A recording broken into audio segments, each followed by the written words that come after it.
Hey guys, what's up? It's Fern. Thank you so much for joining me for another Planty video. Today I'm going to be doing the official 1-year update on my plant wall, my Wally Grow planter setup, which I love so much. I can't believe how much these plants have grown in a year, so I'm really excited to just talk about them. I'm gonna show you how the plants are doing, of course, and then I'm gonna talk about my general thoughts on the planters after having them for a year, and then I'm gonna talk about how to maintain these planters, how I care for these plants in this style of planter. We're actually gonna do some care together because some of these plants are quite thirsty, so we'll give them a watering and I will talk about that aspect of it. But yeah, if that sounds good to you, just keep on watching. Like I said, these plants have come so far. I was honestly not expecting them to grow as much as they have in just a year. So I'm gonna add in some footage of what these plants looked like a year ago. I'll also link down below in the description box the first video I made where I set this all up and, you know, potted all of the plants into the planters and everything. You can watch that. And then you'll really be able to see the progress and kind of how I went about everything. But yeah, it's just so crazy to see how well they've done. Okay, so this is wild. First of all, look how short my hair was. The plants weren't the only thing that was growing this past year, but look at the plant wall. It's honestly shocking to me to look back on this footage. They're not even trailing. Like they're just starting to trail. I cannot believe how much shorter they were. Like you don't really realize it until you look back on the footage. Yeah, here's a closer up look. I actually had a Cebu Blue popped in with the micans when I first started because the micans was just in a really small pot. So I obviously don't have that in there anymore because I ended up potting the micans and that took up more space.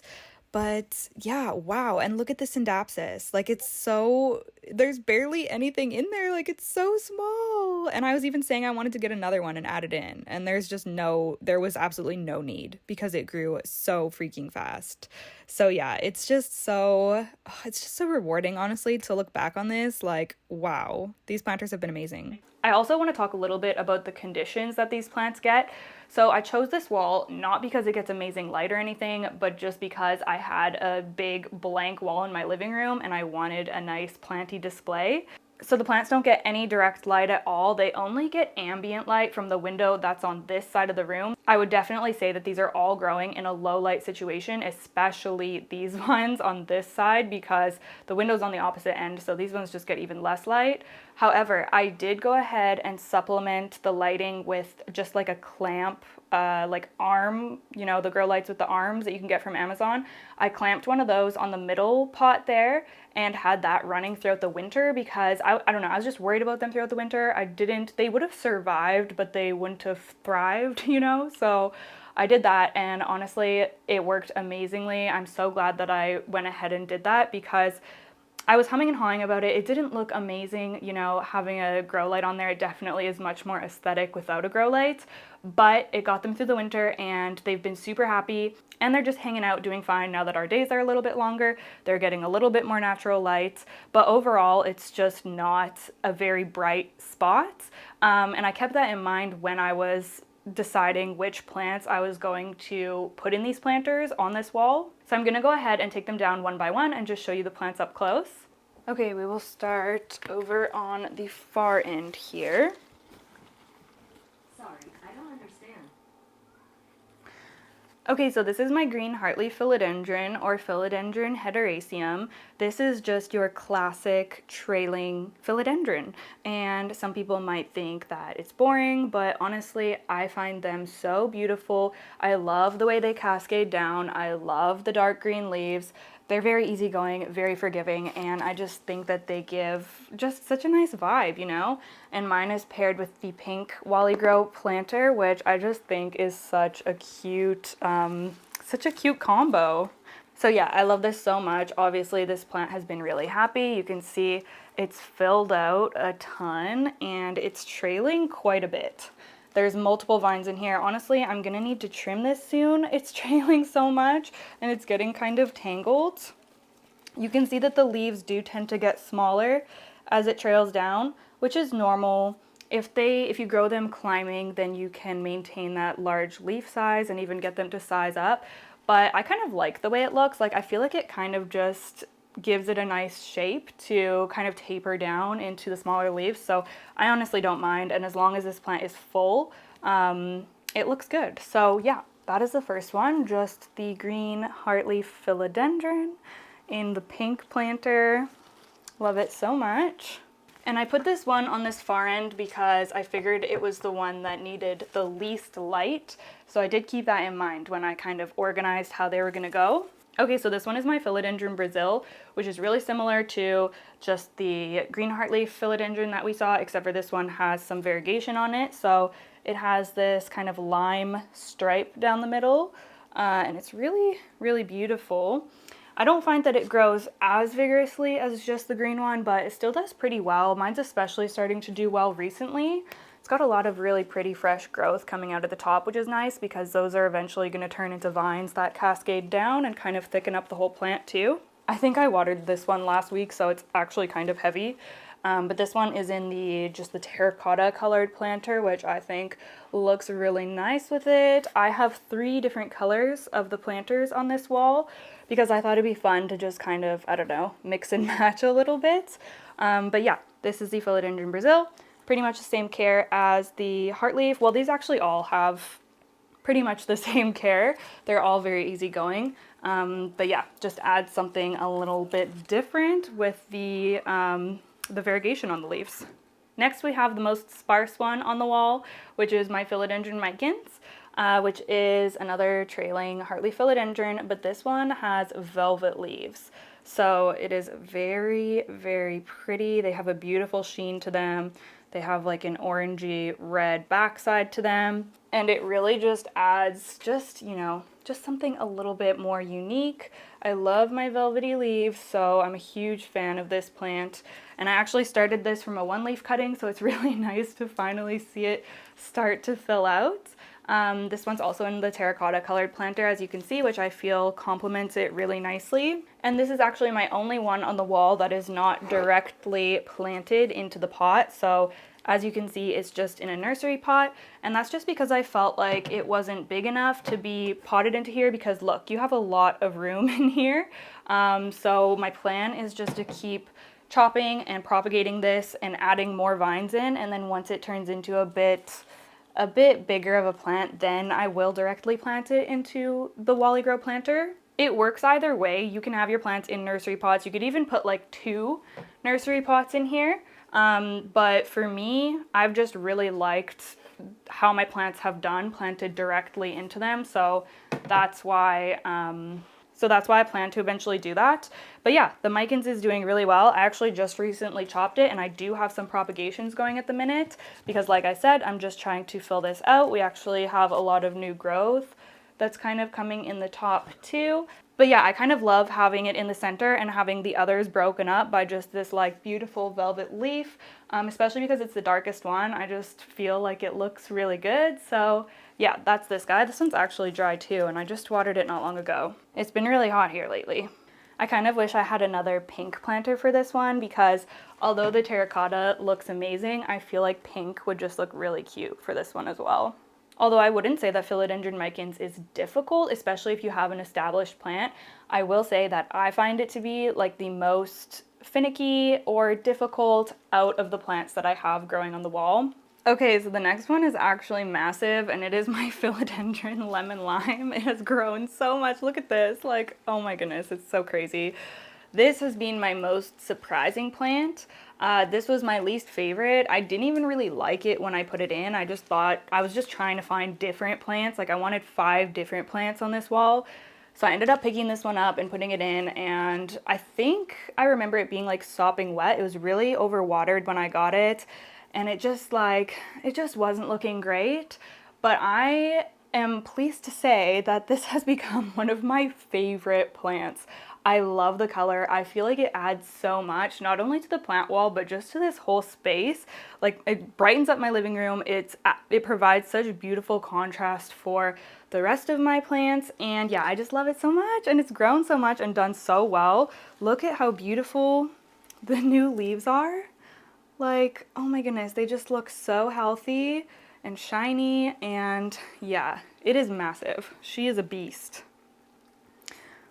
Look at that one. that new one. Oh man, it's so pretty. They almost get like a pinky sheen when they first come in if they're getting high light. This plant used to be on the very end, so the lower part would get some light from the grow light, so I think that that's why some of the new growth was coming in kind of pink toned. But yeah, just such a pretty plant. Again, just a trailing heartleaf philodendron, so it has that really beautiful shape. Really easy to propagate and fill out the pot. I'm actually going to cut this soon. Maybe I should do it today, honestly, but I need to cut off this bottom part because it's just growing kind of out of control. Lots of pretty new growth coming in the top as well. Yeah, I just love it so much. Again, in the terracotta planter, which I do love with this one. I also think that like there's like a black or dark gray color that they have as well, and I think that that would look really great in contrast with the kind of lime leaves.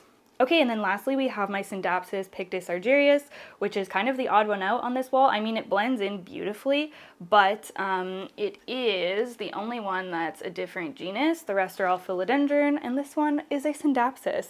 Another one of my favorites, not only on this wall, but just in general. This grows so well for me. I'm honestly shocked at how much this grew. I actually had to cut this. Oh, it had a little ornament on it. I trimmed this recently, and I did post it in a YouTube short, so maybe you've seen it, and I got a ton of questions about this plant on there. But yeah, it's honestly such a great plant, so easy to grow. I find it doesn't get as much love as the other Scindapsus because it has a bit smaller of a leaf size, but it grows so much better than the other ones, in my experience. Like, I love the Exotica, it's beautiful, but the Argyrius is just like, oh my goodness, it does so well. Like, I've got tons of new leaves coming in on this. Like, it's doing amazingly. I have this one in kind of like a gray planter. I think that this color is called Stone, and I feel like it just complements like the silver tone of the foliage super well. So yeah, that is the Scindapsus. Like, look at this. How gorgeous. How gorgeous is that? I love the color variety in all of the plants that I have on here. And this is the little plant charm that fell off of him. It is so cute. Look, it's a little disco ball. Wait, there we go. That's what it looks like. It's a little disco ball. Look at the little heart charm on the top too. How adorable. I am obsessed. It suits this plant so perfectly. Okay, I actually have this extra one that I didn't end up hanging, so I guess I'll just use this for demonstration purposes while I'm kind of talking about how these planters work. So they come in a couple of different pieces. This is obviously the main planter, and then it has this divider that you just slot into there. This is where you pot your plant into, and then this, I guess the function of this is supposed to be kind of like a self-watering thing where you pour the water into here and then it's gonna wick into like the main plant part and water your plant. I don't really use them like that. I just water them regularly, so I can't really speak too much to that function in this video. Okay, hello, editing Fern here. I just wanted to clarify this part where I'm talking about the watering because I used the word self-watering and I really shouldn't have used that because these are not meant to store water in that back slot. It's simply to, if you wish to use that method, you can deposit the water into that back slot and then it's going to get wicked into the main part of the plant. So that was the intention behind it, I believe. But if it's like backed up with water, you're not supposed to actually have so much water in there that it's filling up that back slot. So I'll explain more when I show the clip of me watering mine, but I just wanted to clarify that it's just meant to have water poured into it. So I don't typically use it that way, but I can see that being useful if you want to bring it to the sink and water that way. You could just pour with your watering can into that little back section. Or I suppose some people probably just water them right on the wall and just pour it into that back section. I could see, I don't know if I recommend that. I mean, do what you will, but yeah, I just wanted to clarify like what the function of that back slot was supposed to be. I do think though, after thinking about it a little bit more, I do think that I might eventually, once these plants grow more, just take out that back slot since I really don't use it anyways, but yeah, we'll see. Anyways, just wanted to pop in and clear that up. I'll show you my kind of routine later in the video, but I guess that's what this is for. I mean, I wonder if I could even just like take this out and then you'd have more space to pot the plant. I don't know. I've never really thought about that until now, but maybe. Anyways, what I do like about this design is that they have these perforations on the front here, so your plant isn't just completely deprived of oxygen. Like there's still some kind of aeration happening through here, which is really nice. And I haven't had any problems with like root rot or anything like that in these planters. And then the other piece that comes with it is just the wall bracket. So this is what it looks like. It's just a very small little piece of plastic that you screw into the wall, and then your planter hooks onto it like so and hangs on there. And it is secure, but I always just make sure, like I kind of give them just a little gentle tug just to make sure that they are secure on there, because, you know, I don't want these to come crashing down, and they are pretty heavy once they're watered. So yeah, it just slides in there like that. It did take a little bit to get used to, just like finding the right, oops, sorry, it's probably noisy, just to finding, it did take just a little bit of getting used to, just to find the right angle and everything to hook them on, but now it's super easy for me. I can do it, you know, it only takes a second. And then they obviously just come with the screw and the, whatever this is called, drywall anchor, if you don't have a stud to drill into, which highly recommend using this if you don't, because like I said, these do get heavy. I think that the design of these is genius, honestly. I've had zero issues. And by the way, this is not sponsored. Wally Grow has no idea I'm making this video.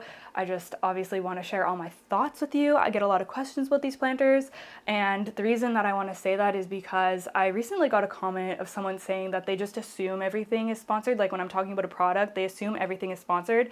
Unless I say it's not sponsored, but it's actually the opposite. I will always tell you if something is sponsored, but this is not. These planters were, however, gifted to me last year, which is really nice. I reached out to Wally Grow and asked them because I told them I was going to be making my video last year. In terms of maintaining these planters, it is very easy, very low maintenance. I like to use a slow release fertilizer. This is by Osmocote, and I just add this directly into the soil.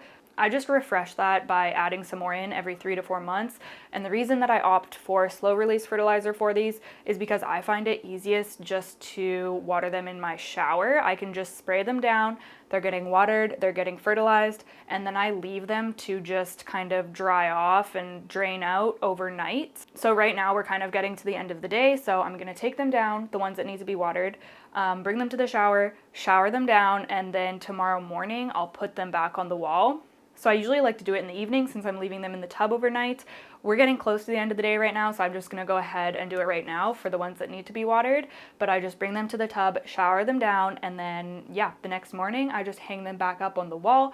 Like I said, I only have to do it probably every 3 weeks right now. So yeah, it's very, very relaxed care-wise. So I just find it super easy to throw these in the shower and just water them with my extendable shower head. I water the main part of the pot. As you can see, I don't, you know, bother with that slot bit, as I said. But yeah, I just water it straight into the soil, and then if I do notice that there's excess water in that back portion, if I see any sitting in there, I will just tip the pot over so that there's none sitting in there. You don't want this to have any sitting water. You can, if you tip it, it will come out of the perforations. So that's just the way that I find is easiest to water these, and you're also cleaning the leaves, you're also fertilizing because they're slow release. So yeah, it just keeps things very simple. So the ones in the shower are just gonna hang out there until they dry off. And the other one that needs to be watered is the Philodendron micans, but that one I just water it like normal. I just take the nursery pot out of the Wally Grow planter, take it to the sink, and water it just as I do the rest of my plants. If you guys have any other questions about how I care for them or about the planters or anything like that, leave them down below in the comments and I will get back to you. But I think that that's pretty much it. I just really wanted to give kind of a progress update and share my thoughts on my experience with these planters so far. Like I said, absolutely loving them, super, super happy with them. I love this plant wall so much. I feel like it just adds, it makes my living room, honestly. This wall would be so boring if I didn't have it up. So yeah, I hope that y'all enjoyed this video. Make sure to give it a thumbs up if you did. Also, I would love to hear from you in the comments down below. As always, thank you so much for watching, and I will see you guys in the next one. Bye!